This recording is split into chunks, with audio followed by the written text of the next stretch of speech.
Ang topic natin today is design of perimeter fence. Magbibigay tayo ng example. Dito sa board, sinabi ko we have two types of footing. Footing yung example ko. Kasi ang main player, alam naman natin, pag backod, hollow blocks, yan yung ginagamit natin. But hindi naman tatayo ang hollow blocks without the help of yung foundation or yung footing. Siya yung bumubuhat. Kaya marami tayong nakikita kung minsan may mga cases na tutumba yung buong bakod.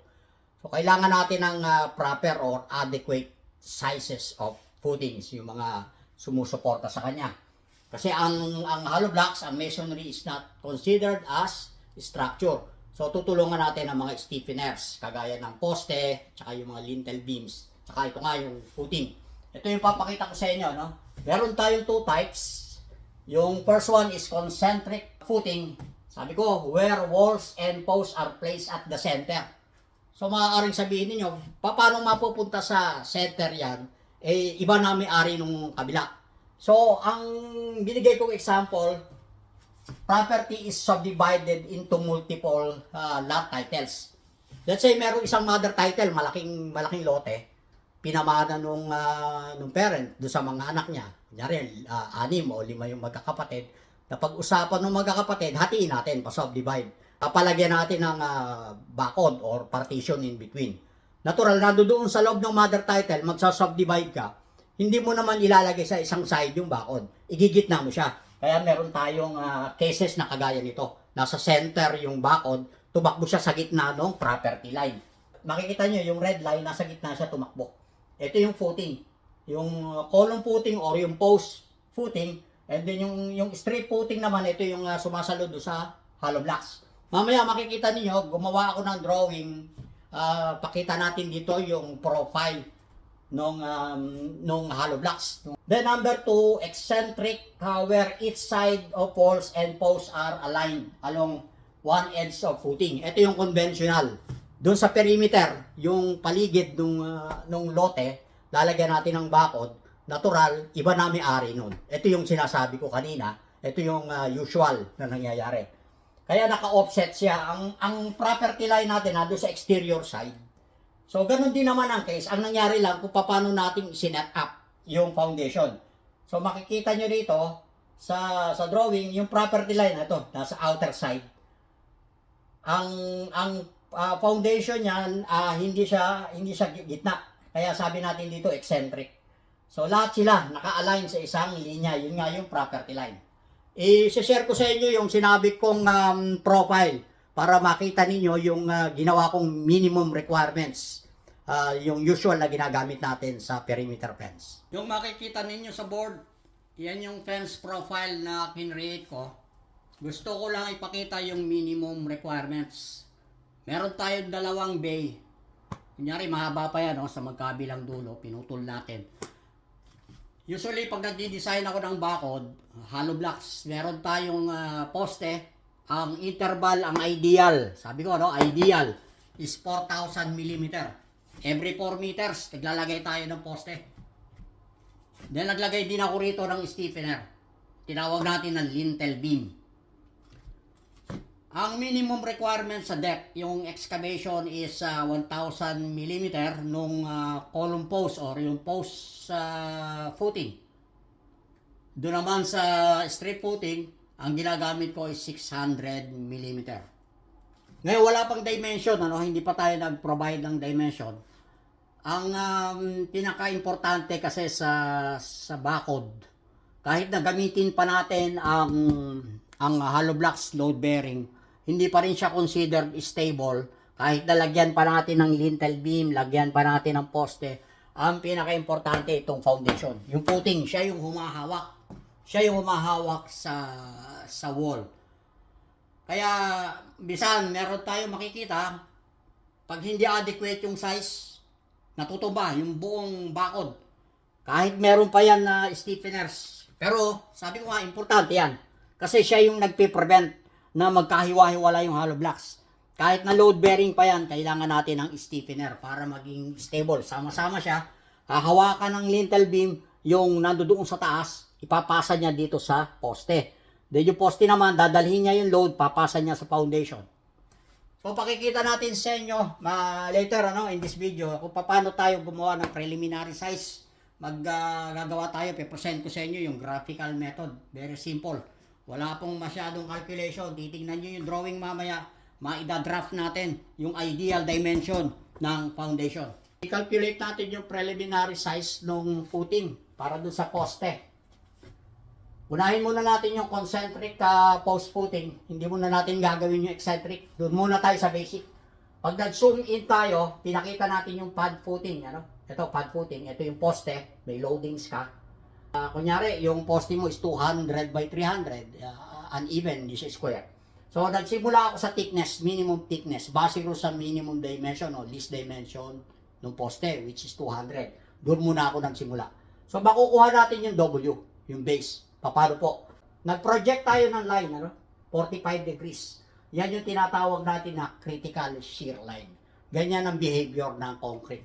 Lalo-lalo na sa foundation. Pag may loadings ka, pag nag-failure yung thickness, ang mangyayari niya, ang crack niya, diagonal, hindi yan diretso. But may makikita kayo rito, sabi ko, 50 mm offset from face of support. Yung face ng support, yung poste, mula ron, mag-offset ka ng 50 mm, dito sa kabila, 50 mm. Doon pa lang magsisimula yung first point na kung saan magkakaroon ng failure. Yung nakadiagonal. Okay po? So, ang gagawin natin, kukunin natin yung W. WX, if TP is 200. So, gawin natin, i-add natin, i-add lang natin. Kaya sabi ko, simple lang, very basic. 2 times 50, yun yung offset natin. Nilagyan natin ng level. Plus 200. Ano yung 200? Yung TP here po, yung TP, thickness of post. Ilagay natin 200 plus 2 times 200. Ito naman yung TF naman, yung thickness of footing. Kasi 45 degrees, natural kung 200 dito sa base, 200 din. Dahil dalawang side, kaya nag-multiply tayo ng 2. Plus 2 times 75. Ano naman yung 75? Doon maglalagay tayo ng cover sa magkabilang edge. Dahil ang nire-require ng code pagdating sa lahat ng structure na naka-expose sa lupa, ilagyan natin ng clear cover. Protection doon sa bakal. So, pag in-add niyo lahat yan, makukuha niyo is 850 mm. Ngayon, kung itatry niyo, gawin niyo naman yung kabilang dimension, kabilang side, yung kabilang direction. Kung 300 naman, sabi ko kanina, 200 by 300 yung poste. Doon sa kabilang direction naman, 300. Palitan nyo lang yung 200, gawin yung 300. Nakuha ko is 1050 mm. Normally, pag ganito, sinisimplify ko. Kinukuha ko yung mas malaki, 1050 by 1050. So, ang thickness niya is 200. But, kailangan ninyong i-check yung shear. Unang-una po, i-check ninyo yung shear base sa 200. Kung adequate yung thickness ng 200. Paano natin ma-check yun? Ipopost ko rito yung formula ng resistance ng concrete pagdating sa shear. Kailangan nating malaman yung length, paikot. Iko-compare natin do sa loadings. Kung alam mo ang weight ng hollow blocks na dinadala ng poste, malalaman mo kung ano yung concentrated force. Ire-resist siya nung resistance nung concrete. Kung adequate yung 200. So, malalaman natin yun.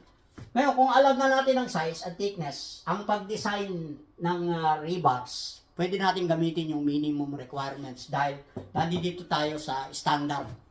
Concentric siya, hindi siya eccentric. Kasi dito sa number 2, na hindi ko na ipapakita kasi marami na po akong video na nag-present tayo ng similar presentation pagdating sa eccentric footing.